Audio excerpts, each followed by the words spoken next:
Delco. What is Delco?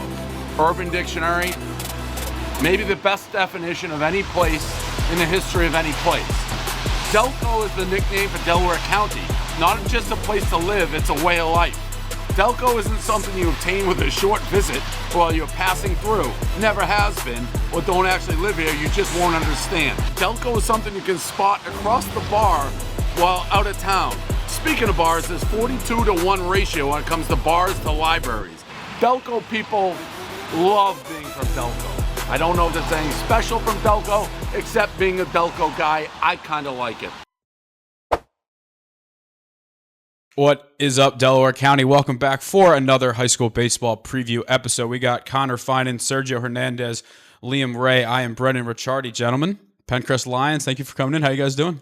Doing good. Thank you for having us. Thank you. Thank you for having us. Of course. Great to have you guys in. I thought kind of before we dive into the 2026 season, we could talk a little bit about last year. Obviously, Serge, you weren't here, but Liam, your first year coming in from Carroll. So what were your thoughts just about how the season went from start to finish? Well, I played with these kids a lot before, and I enjoyed coming back. And I think we just built that brotherhood last year, and we're just expanding on it even more.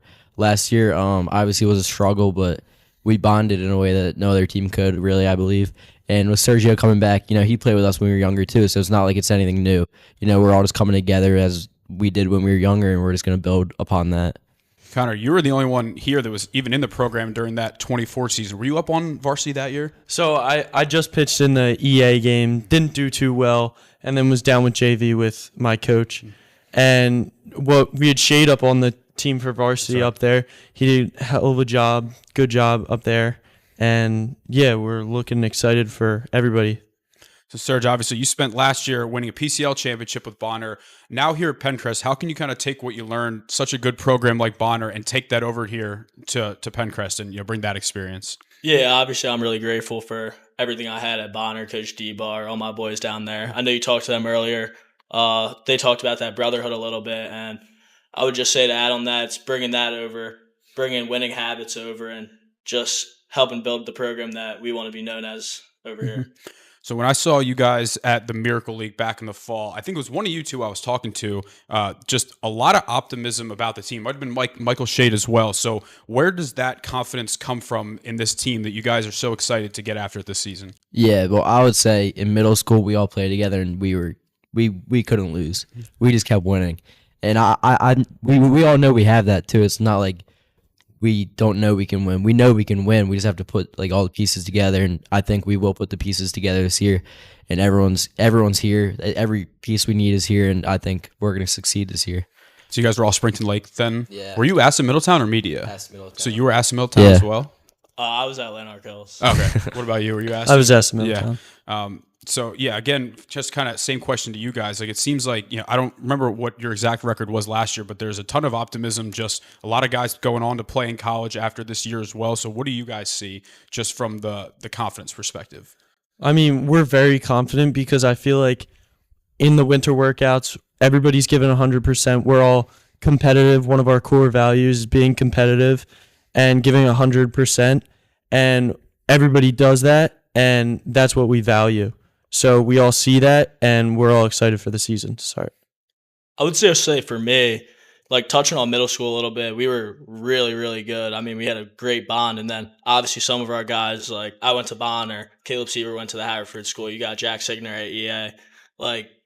Kind of just knowing that the core of that team is still here at Penncrest, and me coming back, just filling spots that they needed last year. Everyone knows that the pitching department is in no problem at all. I think we're going to have some of the top arms in the league, and really known from these winter workouts, seeing how these guys come to compete, we're going to come ready, and we're going to prove some people wrong, I think. So where do you guys have your winter workouts? At the school or at a facility or? Yeah, so we're at the auxiliary gym. Put up two big, I think it's 120-foot cages. And yeah, we just go at each other. It's kind of gritty. It's kind of a good vibe. Not too many teams get the cages in the gym. We would just be hitting tee into the netting when we had to be inside when I was at Haven. All right, let's talk about this season. As you mentioned, a lot of pitching coming back. Obviously, Liam, Connor, Michael Shade, Henry Murphy couldn't make it here today. How valuable is it for you guys to have just all of this experience on the mound? You're not going to be fazed by anything. Yeah, no, our pitching staff is unbelievable. We have every arm you could want, every person you could want. I think just connecting all the pieces, and now we do have more experience. Like me and Connor were juniors last year, Henry and Michael were juniors last year, and then we also have a bunch of juniors this year who have more experience, like Jeremy. And I think we are going to have a really good season as a pitching staff. Even though we did throw well last year, I think we can do even better and just capitalize on big moments and big games where we can. Yeah, I mean, I feel like everybody's maturing, and we had young arms last year, not many senior arms, and now they all grew this year, so we'll look to improve on last year. So you mentioned Jeremy Schneider, correct? Yeah. Who are Yep. maybe some other younger arms that could kind of fill in where needed? Yeah, so we got Will O'Donnell too. Obviously, he threw during the EA game. He just comes in for innings, gets outs, and just shows up whenever we need him to. And then also Braden Davis. He might not have thrown a lot last year, but he's an arm too that we have just in the back pocket. With all these big arms that we have, we always have someone to throw. We never need like someone who isn't a pitcher to be throwing for us. Shout out to Braden Davis because he always DMs us when Kellen does well and helps us with the college roundup as well. I would also like to just point out a guy who's really, I think, grown over the winter workouts is Ben Miser. Like the first winter workouts we had, like I think he was dogging it a little bit. Not to throw him out there or nothing, but really the last 2 times we saw him, like he's catching a barrel, he's getting on the mound, he's got this dog energy about him. Like he wants to do better than you. He wants to get you out. Like something that you don't see every day, I would say, at a public school is guys who really want it, guys who are hungry, and I can appreciate a guy like that. I think we covered Dave is his brother, I'm assuming, or cousin or something a couple of years back. Sergio, from an offensive perspective, I know you'll be a big help to this lineup. I know at Bonner you mostly hit leadoff. Do you kind of see that role staying similar here? Honestly, it's whatever we need. So I would say if you want me hitting leadoff, yeah, I'm going to come and do my best. But I think we have some young guys who are going to surprise. I'm gonna like to keep it general here, but there are some young guys I got my eyes on, and I think they're going to be a big help through years to come, carrying the culture, carrying everything that we're trying to instill this year in the short time that we have. And lineup-wise, we're looking strong. We're looking deep. We're looking really deep. I think you can honestly put 2-3 guys in certain positions, and it would be almost the same thing, if not just little differences. So we are running deep. Like we have a good couple battles at positions that are going to be going out like this next week at tryouts and everything, but yeah, I think we all just trust each other. They listen to our coaches. Coach Berman, shout out. But yeah, Is it which Berman is that? The Delco Berman, Well, there's 4 brothers and a dad. Yeah. Which Yeah. dad, the dad. Oh, the dad. Oh, I didn't know because I know the Ben dad. coaches at Friends Central. Are you guys POs or pitcher first? Are we going to see any hacks this year? So I can hit, but I believe my pitching just stands out. So they don't really like me hitting because I hit too well. You So, make everyone look bad? Yeah. So if I come in and I'm like a good pitcher and a good hitter, that just doesn't work. Not everyone can be Gavin Brown. Yeah. What about you? Just PO? Yeah, I mean, I'm dangerous on the base paths, but I mean, focus on pitching. Pitcher and pinch runner is an electric combo. I like it. So I don't know if you guys are officially captains. Do you guys do captains? Have you voted or? Yeah. So normally we go on a spring break trip since Coach Morgan started. Last year we got captains votes come from players. So players vote on captains. They get announced our first night in Virginia. So regardless of whether or not you're officially captains, like how do you guys feel about kind of having more of like a leadership role and, just being more vocal, especially Serge, your first year on the team? That's a great question. Could you give me a second to think about that? Mm-hmm. Anybody else just talking the leadership perspective? Yeah, obviously I was captain last year and Harry Giles was our other captain, and I just thought we had a good bond going, and I was kind of like leading the younger kids and talking to the younger kids, while he was kind of more like talking to the seniors and stuff. So we had that going. But I believe with older seniors this year, and I'm a senior this year, it's just going to be easier to lead the team and just get everyone on board. And we do have everyone on board right now, and just keep it going, keep the process going, keep the journey going. Serge, did you find it difficult at all, just like coming from a new program, to kind of have people listen to you, or did people see like your success at Bonner and what you did there and kind of just, gravitate towards that? Yeah, I think in the fall, it's pretty difficult from guys in the program where I'm going 110%, and maybe they're cut back to a little bit of 80. Fall ball is not that serious, but coming from Bonner, all I know is how to go 100. And really, I would say that's the biggest thing, is you show these guys that I'm all the way bought in. I want to be a Lion. I want to be at Penncrest, and there's nowhere else I'd rather be. I think after I showed them that, I gained their trust a little bit. They all started to buy in, and obviously production standpoint, like we go live, we do all this other stuff. So it's like, if I can't show them that I can do it, why should they have to listen to me? And a big thing is just gaining their trust, and I think I've done a good job at that. What about you? I think it's great having Sergio on the team. It's good to have him. Everybody's excited to see what he has to bring to the team. I feel like everybody's so knit group of and close with the younger kids and everybody working together. Like Sergio's going to bring it and tie it all together.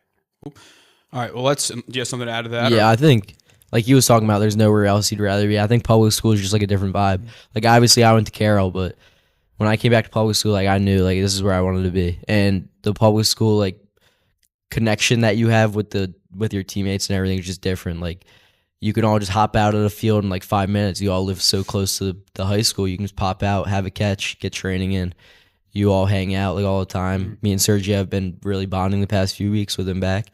And I think that's just a special bond public school that creates for everyone. Yeah, no, that's something out of that. Kind of tying into that is like in the fall and in the winter, we have a turf football field. And a lot of what I've tried to do is help out a lot of the infielders come and get extra reps.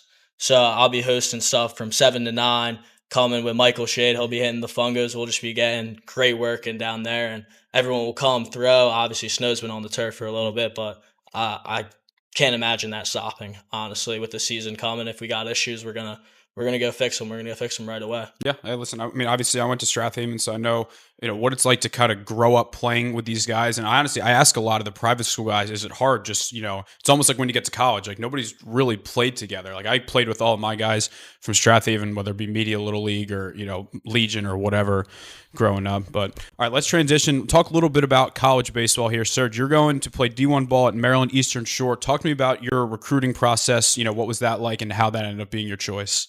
Yeah, I always had the dream to go and play college baseball. So that was just knowing what I wanted to do right away. I think trusting my inner circle, Coach Grasse at Elite National, and then Jake Stoller over at Grit. So it's just trusting your inner circle, knowing that they're going to get you in front of the right eyes. Obviously, Jake's getting me ready and getting me prepared for all these big tournaments. And over this last summer and winter period, I played on the national circuit, going to Jupiter, going to these qualifiers, these big events where it's really getting my name out there and getting me in front of coaches. And I ended up picking Maryland Eastern Shore just based off of financial and how I felt on campus. I really loved it, the environment, brand new turf facility, everything, like the coaches made me feel right at home. And if you don't know a lot, our coach, he's like pretty brand new, 2 years, second year in the program.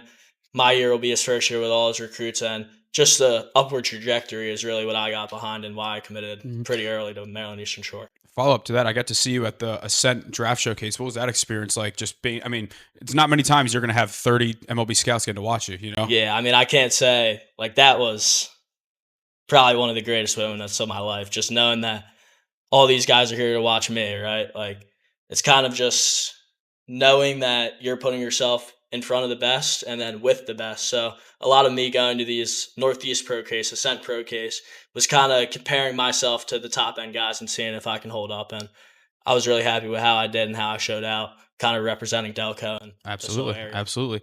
Liam, I know you're looking at the Penn State Club baseball logo. I saw you're going there. Is that part of the plan to try out? Yeah, so obviously, I would love to play baseball. I want to keep going, but I just didn't see so obviously I had dreams to play college baseball too, and I just had to pick my career over, my baseball life. And obviously I still want to pursue baseball and play, but Penn State was just the best school for me to pursue academics and everything. What's your path that you're planning? So I'm doing finance. So I'm going to be a finance major. So I plan to go to Penn State. So I'm going up in the summer. So I'm going to summer session. And then I'm going to join the investment club, I believe. So I'm excited for all that stuff and all the opportunities they have. Yeah. If you have the desire, a lot of people will go up, they won't play freshman year, and then they'll miss it and come out sophomore year. We have people from different grades try out all the time, so I definitely recommend it. Connor, still uncommitted for now. Is baseball part of the plan or just one of the options that you're weighing? I don't believe baseball is going to be a part of the plan, but wherever I go, I think club baseball will be an option, maybe just for fun and see what it can do.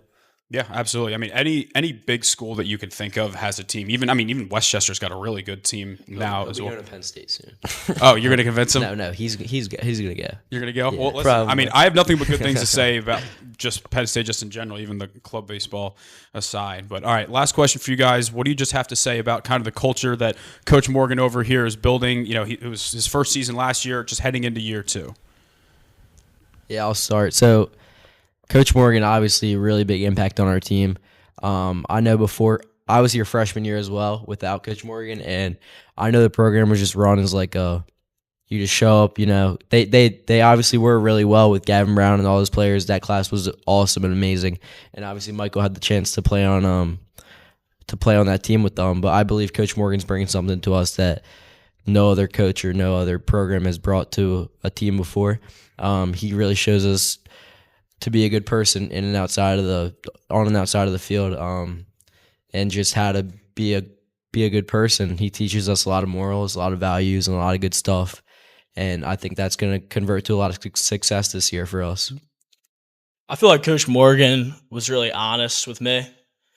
He was really honest with me, saying that a lot of last year was his fault. A lot of last year was his fault not keeping guys accountable, or his fault going out of proportion on some other things. And knowing that a coach is there for you to take the blame on stuff, knowing that it is his team, and knowing that he has your back and he's not going to throw you under the bus, I think that means a lot for me. And he was very honest with how he needed my help to get the attention of these guys and really get them understanding, like, this is their season. It's their career, whatever they want to do with it, what they want to be remembered as a team. I know me, Coach Morgan, and our AD, Mr. Andre, we really talked about how baseball is the only sport at Penncrest without a banner. And I think that's insane, and I think we're coming for that banner. And I think it was putting the accountability in check, making sure guys know you're there 15 minutes early, we're stretching, right? If you don't mark your availability, like you're gonna do sprints, you're gonna do push-ups, bringing that aspect to it. And I think everyone's bought in. I haven't seen a team more bought in, really, that I've been on. And coming from a PCL caliber team, like, I really do believe that this team has the pieces to do it. Also, with the accountability standpoint, like, we're going to go out and we're going to get it. Yeah, I mean, we're all disciplined, and that's one thing we value with Penncrest, and that's one thing he's bringing to us, that we remain disciplined and we keep our foot on the gas with 110% effort every time. Awesome. And we kind of have this motto. We want to compete, we want to win, but we don't care who's on the other line. We don't care if you're considered the best team. I know we got Radnor, we got Haverford. Like, I'm gonna tell them what it is. Like, I don't think anyone on our line is scared of them. I don't think anyone should be scared of them, and I think we want to compete and we want to win, and we want to show everyone that we're ready to win. Awesome. All right, boys. Well, thank you so much for taking the time to come in. Looking forward to seeing you guys out there this season. Let's get Coach Morgan on here as well. And take it easy, boys. Thank you. Thank you. All right. We are also joined by second-year head coach Austin Morgan. Coach, long-anticipated debut on the show. How are you doing? I'm doing well, Brandon. How about yourself? Not too bad. I wish we were still in Aruba right now. Hey, you and me both. I know. We got man. Mike Shade here. He just got back. You were in Aruba? Oh, man, that was my first time ever leaving the country. We were there in the same town at the same time. We were just on the move so much we didn't get to catch up. But you said some family member's house down there? Yeah, up in Nord, New Year's in Aruba. You can't beat that. Highly recommend fireworks. Anybody. Oh, my God, the fireworks are unbelievable. The dog at the next door house didn't agree. But all right, well, I appreciate you having the time to come in.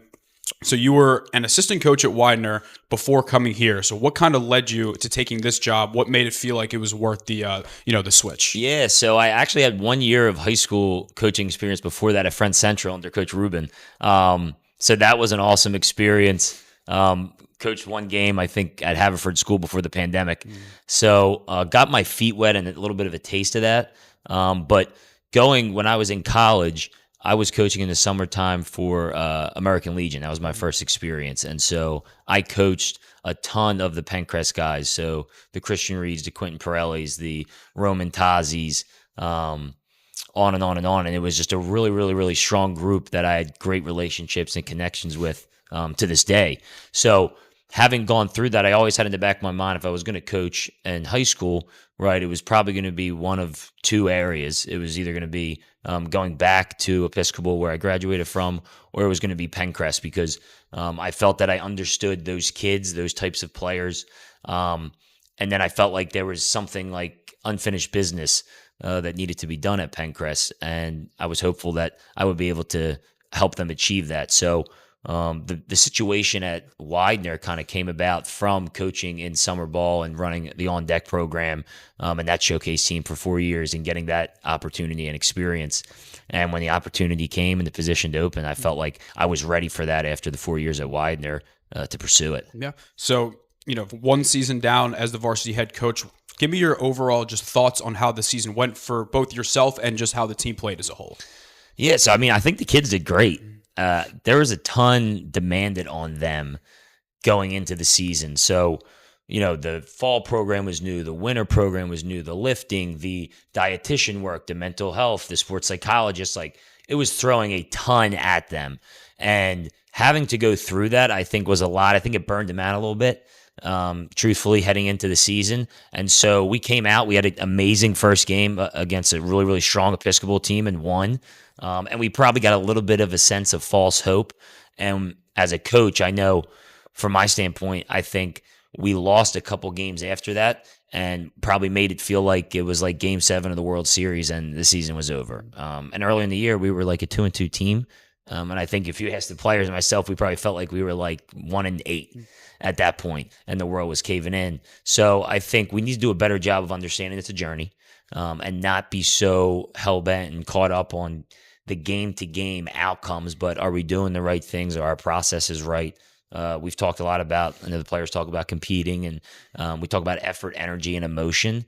And if we feel like if we can bring those three things every single day as coaches and as players, that we're going to be in a good position to succeed day in and day out on the field. And whatever the results are, that's what they are. A lot of that can't be controlled, but what we can control is effort, energy, and emotion. And so I think heading into year 2, with all the experience that we have, we feel that we're going to be ready to take that jump as a group. I think last time I looked, it was 17 players with varsity baseball experience coming back, and it was 5 with 3 years of varsity experience. And so at the end of the day, you have good players who care.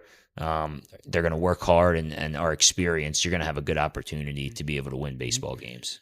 So jumping into this season, what have you seen from some of these off-season workouts, whether that be just the on-the-field product or even, like you said, just kind of the culture being formed? Yeah, so I think we're trying to create an environment where the players feel like they have freedom to be themselves and play with personality and play free. And I think that we didn't do a good enough job of allowing them to feel that. I think we said that we wanted them to feel that, but words are a lot different than kind of daily habits and the environment that you're creating for your players. And so we've really focused on giving them that. And whether it's the music, whether it's shorter spurts together. Last year we were together 3 days a week for lifting and 3 days a week for practice in the wintertime. Well, now we do 2 sessions at 3 hours apiece, and they're tracking their lifts on their own, but they can do it on their own time. And so it creates a little bit of that freedom, and we try and create every time that we're together, and I tell our coaches this all the time, make every day feel like it's the first day again. Because we've all felt that feeling, right? Like tryouts off for us tomorrow. We're going to be on the field at MSI. It's going to feel like a kid in the candy store, right? But we have to try and create that every day, because you hit the dog days in the middle of a season and the monotony of going out to the field, and especially in a public school setting, you're practicing more than you're playing, right? So it doesn't feel like necessarily baseball the time that you're used to, especially these kids coming up through these little league programs, where you're playing 3, 4, 5 games a week and tournaments on the weekends. So we're trying to create that, and I think the kids have done a great job this winter of doing that. And then we try and get best on best as much as we can. So our seniors have been great at taking advantage of that, competing against each other, and I think it's going to set us up for a good start to the year. So how valuable is it for you as a coach that you have a ton of innings coming back? Henry, Liam, Mike, Connor, all of these guys that you understand what you're going to be seeing and really can just have the confidence that they're going to deliver for you. Yeah, I mean, absolutely. We have so much confidence in them. They work their tails off. They're experienced. I think every one of them, it kind of has a routine that they're learning how to understand, how to prepare, how to get hot.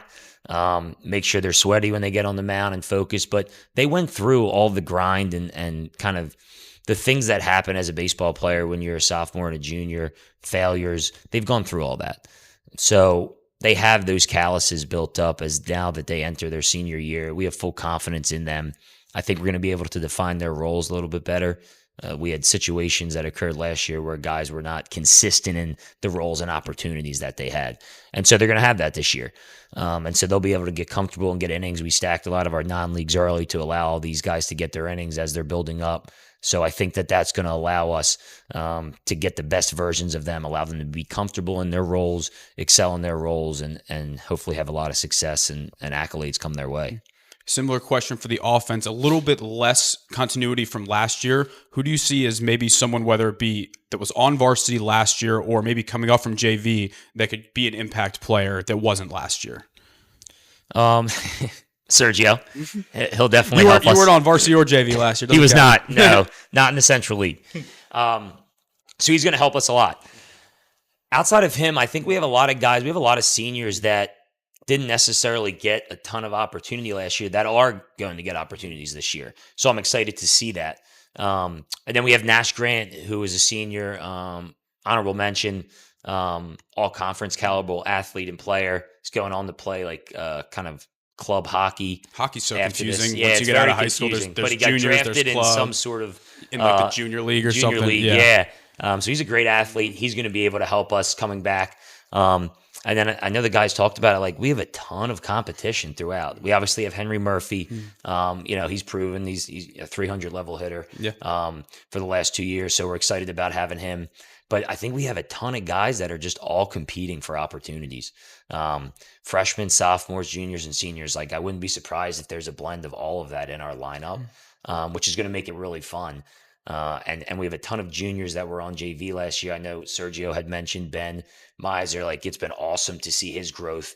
Jeremy Schneider last year, I mean, he was up on varsity. He hit 300 for us as a sophomore, and now another year of experience for him. And everybody else, it's just going to be kind of, hey, compete it out, duke it out, and any given day, it might be that guy's opportunity to succeed. And we're excited to see that. So a word that I see you and your social media accounts use a lot, Ubuntu. Is that pronounced correctly? Yes. Can you describe to the audience what kind of that means and how you've applied it as the team mantra? So it's an African acronym, and it means I am because we are.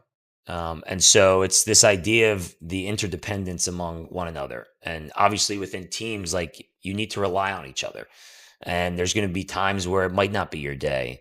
As a pitcher, you might have to rely on that reliever to come in and get you out of a jam.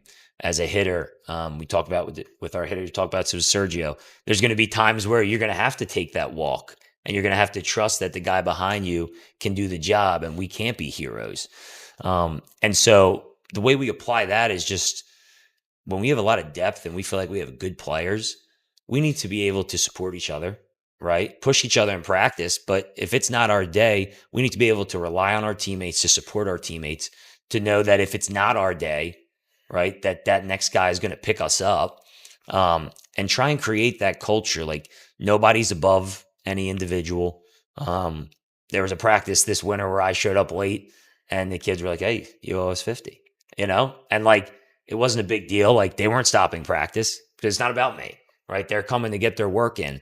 And I think we've done a good job of creating that environment and that culture of, hey guys, we all rely on each other. But this only works. Penncrest baseball is only going to succeed if it's about us and it's not about any individual person. And I think we've all built that up.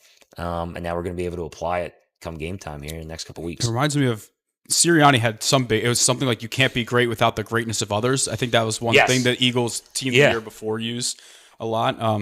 I wanted to ask one thing you talked about earlier, these non-conference games. You have some tough games. I think you guys played Devon. You play EA again. I think O'Hara is that this year as Yep. well. So how important was it to not just schedule, I mean, I don't want to be disrespectful, like cupcake games, like games that you could just like feel good games. Like how important was it to really go after these games, schedule these high quality teams to say, hey, like we want to challenge ourselves. We don't just want to get wins for the sake of getting wins. Yeah, I mean, what does that do for you, right? I mean, at the end of the day, your kids want to compete against the best.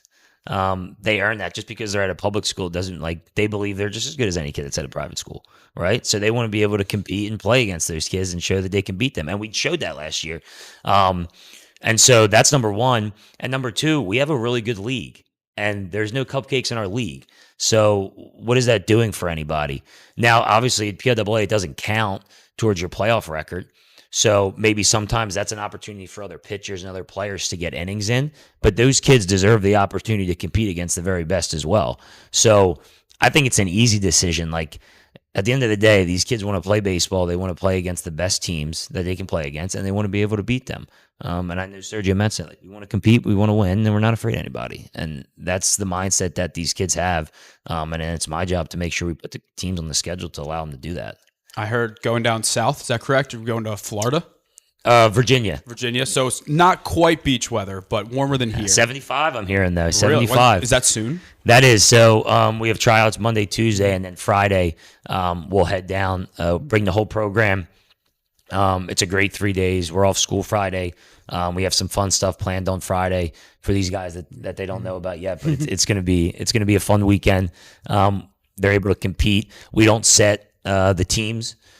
So only cuts happen. So I think that's something unique that we do. And the kids go down there, and because we all know with tryouts, it's hard to judge a player if you're not getting game level action, right? A, and B, it holds them accountable to do the right things on and off the field. Because if we can't trust you to be the inside on room check and to behave yourselves in Virginia, well, then we're sure not going to trust you to be, a varsity level player for us, right? And so the kids do a really good job of competing down there, and it really ratchets it up the level of competition, because guys understand, hey, if I perform really well down here, it's going to give me a good opportunity heading into our scrimmages next week in games to potentially, get some varsity innings. Or if, they're a freshman, maybe it could be going from freshman team to JV. Yeah. So I'm really looking forward to that with this group. We have so much depth. It's going to be, they're going to have to slug it out. Yeah, we did that at club for Penn State. Liam, if you make it, you'll find out there's 2 club teams, and in the fall, like, they have a rough D1 and D2, but like our number 2 my senior year was on D2, had like 12 Ks, and like, all right, well, you're going to be on D1 in the spring, so it gives you a chance to kind of prove it that's a little great. bit. But one last question: I've noticed that I'm a proud Media Little League alum, that you've really made a focus to try and get the younger, whether it be Media, Aston Middletown, involved. So like, how important is that to you to kind of go into those lower levels, maybe try and keep the kids, kind of build that culture, make them want to go to Penncrest as opposed to maybe going to some of the private schools? I mean, that's the biggest thing, right? I mean, they need to see your face. I think private schools do a really good job of, they show themselves and let the kids know, whether it's the 12-year-old district age or kind of that next year as they're getting into the middle school, they make them feel shown, right? And they present themselves like, hey, we see you. We know you're a good baseball player. We'd love for you to come here. And any kid just wants to feel wanted, right? You want to feel like somebody sees the talent that you have and appreciates what you can do, and that they feel like, oh, I'm going to trust this coach. He's going to give me the best opportunity to succeed. And so that's important for us. Coach Doyle, I had great conversations with Coach Doyle, the basketball coach at Penncrest, and that's the biggest thing that he's done over his 20 years is he's gotten himself involved at the youth levels, and made kids want to come to Penncrest and be a part of his program and culture. And I think going off of that, the one thing that I have learned, because we started this process last year, is every coach has a style of play that they want to play, right? And I think the biggest mistake that I made last year is understanding, like, you might want to play a certain way and have your team play a certain way, but you have to build to that, right? And so you have to build them at a young age, right? You can't ask a bunch of 17 and 18-year-olds, right? This isn't private school and this isn't college, so you can't just handpick. You can't come in as a head coach and handpick and recruit your players that act and play the way that you want them to play. You need to be able to adapt to the players that you have. And so what we're trying to do right now is, hey, let's adapt to the players that we have and create an environment that's going to allow them to succeed at their fullest capabilities. And while we're doing that, let's start getting involved at the youth levels. Let's start putting middle school coaches in place, which we've done, that do things a certain way. So when the players come up to the high school level, A, they want to come to the high school, and B, they're going to know and understand what the standards and expectations are to succeed once they get there. And we think, in our minds, in my mind, that's how you build a program with sustained success, and not just one-off years based on individual talent of that class. Yeah, and because nothing against the private schools, but I wish like that media Little League team really stuck together, and because that year that they went to Williamsport with that Aston Middletown team, also I'm sure you'll get some of their guys as well. Like it would have been really cool to follow that team as they went on. Obviously, those guys did what was best for them and their families. I get it, but it's it's just something that's cool, and I'd like to see more of it as well. And so that. All those kids are freshmen now, right? Wow. So, geez, yeah. Pretty crazy. Yeah, My guy Nunez baseball. We've done some content with his social media following. It's crazy, and those 3 years leading up to it, actually, like it was a real battle because Aston Middletown and media kind of went back and forth of who was winning. But we also pull a couple kids from Nell too. So we're pulling from, arguably 3 of the top little leagues that you can find. And we came in late in the process last year in terms of the retainment of some of those players. So I want to say on the media team, on both sides, Aston and media, we probably lost 3 from each teams, 3 to 4 guys. But, the one good thing, and we saw it with Landon Graham had to come back after his freshman year. Obviously, Liam after his sophomore year. But players can come back. If things don't work out at the private schools, you can come back after your freshman year at no penalty with the PIAA. So there's no playoff penalty for that. So, I think situations occur, obviously, and we're more than welcome to welcome any players that want to come back into our program. But we feel like going forward, we have a good plan in place. We only are losing 1 player this year from our 8th grade class that is going to go to a private school. So we feel like we're on the right track of retaining all of our players. Awesome. Well, thank you so much for taking the time to come in, all of you guys as well. I'm looking forward to seeing you guys out there. I would love to get out to a little game of the week with the Lions. I believe you guys are 1-0 in games of the week. It may be 1-1, but before my time, Brent. That's true. That's true. But appreciate your time and wish you guys the best of luck. Thank you. Appreciate it, Brent.